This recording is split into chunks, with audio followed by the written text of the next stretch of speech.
Hello students, welcome back to my channel. तो आज की वीडियो में हम करेंगे how the camel got his hump के क्वेश्चन आंसर्स। तो हमने ये पिछले वीडियो में पढ़ लिया था ये चैप्टर। अगर आपने वो वीडियो नहीं देखी है तो आप जाके देख सकते हैं, मेरे चैनल पे वो अवेलेबल है। तो स्टार्ट करते हैं। पहले हम लोग कम्प्रीहेंशन चेक करेंगे क्योंकि हमने नहीं करे थे। तो ये पेज नंबर 3 का मतलब फर्स्ट कम्प्रीहेंशन चेक है। What tasks do you think were assigned to the dog and the ox? तो यहाँ पे हमको दिया गया है क्वेश्चन कि आपके हिसाब से आपको क्या लगता है कि ये डॉग और ऑक्स को क्या टास्क मिले थे करने को। तो इसका आंसर है different task were assigned to different animals. The dog was assigned to fetch and carry sticks since he was carrying a stick in his mouth. The ox was assigned to plug the field as there was a yoke on his neck. तो यहाँ पे है कि मतलब अलग अलग type के task अलग अलग एनिमल्स को असाइन हुए थे। तो डॉग को असाइन हुआ था मतलब टू मतलब उसको स्टिक कैरी करनी थी, क्योंकि उसने स्टिक ही ले रखी थी अपने माउथ में जब वो गया था कैमल को बुलाने के लिए, है ना। तो उसको ये टास्क मिला होगा। और ऑक्स को और फील्ड को प्लग करने का टास्क मिला होगा, क्योंकि वो जब गया था कैमल को बुलाने के लिए तो उसने बोला था। ठीक है। अब यहाँ पे question number 2, why did the camel live in the middle of the desert. तो यहाँ पे है कि camel middle of the desert में मतलब डेजर्ट के एकदम बीचों बीच क्यों रहता था। तो इसका आंसर है of all the animals the camel was the laziest animal, as he did not want to work and help men. Hence he lived in the middle of a howling desert. Because he did not want to work, he ate sticks, thorns and prickles, and whenever anybody came to speak to him he just said hump and nothing more. तो इसमें है कि जो सारे animals थे ये उन सब में से जो कैमल था वो एक मतलब वो सबसे ज़्यादा एकदम लेजीएस्ट एनिमल था सब में से। वो एकदम लेजीएस्ट एनिमल था और ना ही तो वो मतलब मैन का वर्क करना चाहता था और ना ही उनकी हेल्प करना चाहता था। तो इसीलिए वो मिडल ऑफ द होलिंग डेजर्ट में रहता था, और क्योंकि वो कोई वर्क नहीं करना चाहता था और वो स्टिक्स, थ्रोन्स, प्रिकल्स वगैरह खाता था। और कभी भी कोई उससे बात करने को आता था तो बस वो हम्प कहता था और कुछ नहीं कहता था। ठीक है। अब यहाँ पे question number 3 is what made the dog, the horse and the ox very angry. तो यहाँ पे दिया गया है कि डॉग, हॉर्स और ऑक्स को किस बात से बहुत ज़्यादा गुस्सा आया था। तो इसका आंसर है The dog, the horse and the ox were very angry because man assigned them the work of the camel too, as he lay lazy in the middle of the desert. This meant that the three of them would need to work double time in order to make up for the camel's laziness. तो यहाँ पे है कि dog, horse और aux को इसीलिए बहुत ज़्यादा गुस्सा आया था क्योंकि जो वर्क असाइन किया गया था कैमल को, मतलब क्योंकि वो बहुत ज़्यादा लेज़ी था, वो मिडल ऑफ द डेजर्ट में रहता था, तो उसको जो वर्क असाइन किया गया था तो वो करता नहीं था। तो इसीलिए वो उन तीनों को करना पड़ता और उनको मतलब डबल टाइम करना पड़ता, इसीलिए उनको इस बात से बहुत ज़्यादा गुस्सा आया था। अब यहाँ पे question number 4 is how did the genie know the horse was complaining against the camel. तो यहाँ पे है कि जिन को कैसे पता चला कि जो हॉर्स है वो कैमल की कंप्लेन कर रहा है। तो यहाँ पे आंसर है while the other animals were assigned the camels work due to his laziness, the horse complained against the camel to the djinn who was in charge of all the deserts. He told him that the animal which stayed in the middle of the desert with a long neck and long legs had not done a stroke of work since the beginning of the week.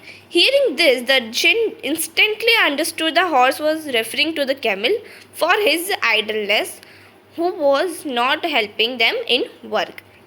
तो यहाँ पे है कि जब मतलब other animals जो थे जिनको काम असाइन किया गया था उसमें कैमल था जो उसकी लेजीनेस की वजह से कभी भी कोई वर्क नहीं करता था, और जो हॉर्स था वो कंप्लेन करता है इस बात को मतलब कैमल की कंप्लेन करता है जिन से, जो पूरे डेजर्ट का इंचार्ज था। इंचार्ज इन सेंस अगर आप समझिए कि मतलब वो संभालता था कि कोई मतलब कोई काम नहीं कर रहा है या फिर कुछ ऐसा कैसे कर रहा है वगैरह, वो सब संभालता था जिन। तो उसने उसको बताया जिन को कि जो एक वो एनिमल है जो मिडल ऑफ द डेजर्ट रहता है, जिसकी लॉन्ग नेक और लॉन्ग लेग्स है, जिसने बिगनिंग ऑफ द वीक मतलब जब से वीक स्टार्ट हुआ है तब से उसने कुछ भी काम नहीं किया है। तो इसको सुनते ही जो जिन था वो समझ गया था कि जो हॉर्स है वो कैमल की लेजीनेस के बारे में बात कर रहा है कि वो कोई काम नहीं करता है। ठीक है, अब है यहाँ पे कॉम्प्रिहेंशन चेक जो पेज नंबर 5 में मतलब कॉम्प्रिहेंशन चेक 2। तो क्वेश्चन 1 है, the camel was looking at his own reflection in the pool, what does it suggest to you about the camel. तो यहाँ पे है कि जो कैमल था वो अपनी रिफ्लेक्शन को देख रहा था पूल में, तो आपके हिसाब से कि जो ये कैमल है वो क्या कर रहा था। तो इसमें answer, the camel was looking at his own reflection in the pool which indicated that he was proud of his looks and appearance, especially his back। तो जो कैमल था वो अपने रिफ्लेक्शन को देख रहा था पूल में, तो इससे लाइक हमें पता चलता है कि वो ना अपने बहुत प्राउड करता था अपने लुक्स और अपने अपीयरेंस पे और स्पेशली अपने बैक पे। ठीक है, फिर यहाँ सॉरी आगे भी है यहाँ पे, perhaps he assumed that he was the most handsome looking animal and was admiring himself upon seeing his own reflection in the pool. तो इसमें कि वो अज्यूम करता था कि वो एकदम मतलब बहुत ज़्यादा सुंदर एकदम हैंडसम लुकिंग एनिमल है जो वो अपने में मतलब बहुत ज़्यादा गर्व करता था इस बात पे, राइट, और अपने आप को इसलिए वो पूल की रिफ्लेक्शन में देखता था। अब यहाँ पे question number 2 is, the camel said hump repeatedly, how did it affect him. तो इसमें है कि जो कैमल ना वो बस हम्प कहता था और रिपीटेडली हम्प ही कहता था कि मतलब कुछ भी क्वेश्चन हो उसका आंसर बस हम्प होता था। तो मतलब ये अफेक्ट कैसे किया उसको, इस बात से वो अफेक्ट कैसे हुआ।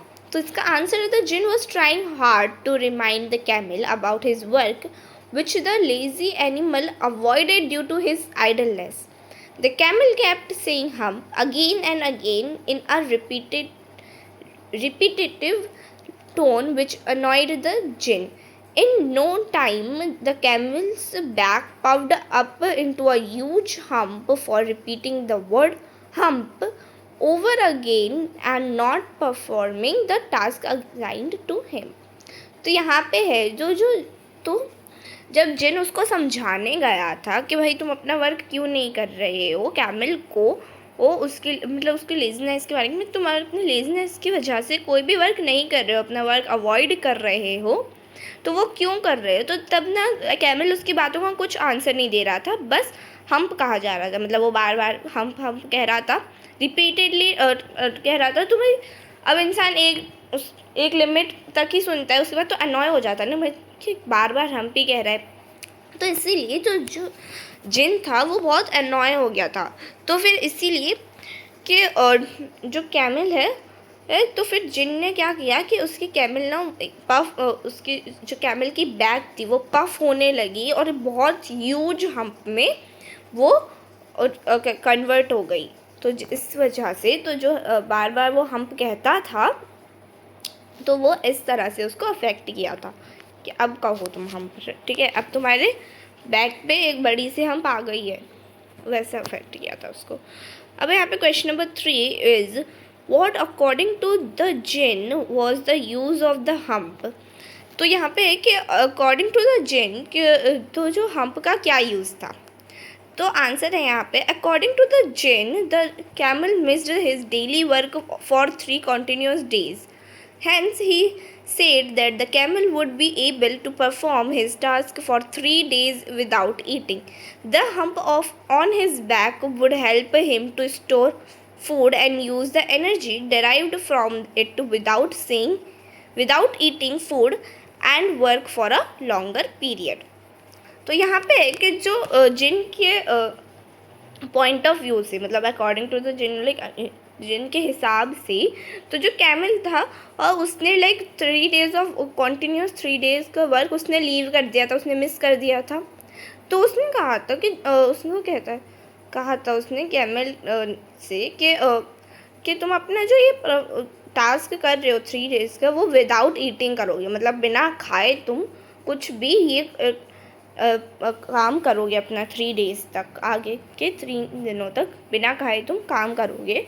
और जो ये हम्प है तुम्हारे बैक पे वो तुम्हें हेल्प करेगी स्टोर करने का फूड और एनर्जी यूज़ जो डराइव होगी इस food without eating food and for a longer period. तो इसमें बेसिकली क्या था कि जैसे कि हमने क्या कहते हैं पुरानी क्लासेस में पढ़ा भी है कि जो कैमल की हम्प होती है वो उसको यूज़ आती है खाना स्टोर करने के लिए, क्योंकि कैमल्स जो हैं वो डेजर्ट में होते हैं एंड डेजर्ट में इतना खाना नहीं होता है। तो जब वो उनको खाना मिलता है तो वो स्टोर कर लेते हैं उनको हम्प में, ताकि अगर उनको लॉन्गर पीरियड तक खाना ना मिले तो वो उसी को रीयूज़ करते रहें जो उन्होंने स्टोर किया था, राइट। तो इसमें यही है कि उसके जिन के पॉइंट ऑफ व्यू से वो एनर्जी स्टोर करने के लिए फूड स्टोर करने के लिए बहुत यूज़ आती है उसके यहाँ। अब यहाँ पे question number 4 is he has never yet learn to behave in the light of this what is the writer's opinion about the camel. तो यहाँ पे एक छोटी सी लाइन दी है स्टोरी की कि उसने कभी भी मतलब सीख ही नहीं पाया वो बिहेव करने के लिए, कैसे एकदम प्रॉपर मैनर में बिहेव किया जाता है वो कभी सीख नहीं पाया। तो यहाँ पे जो राइटर के ओपिनियन से मतलब राइटर का ओपिनियन क्या था कैमल के लिए, यहाँ पे ये क्वेश्चन है।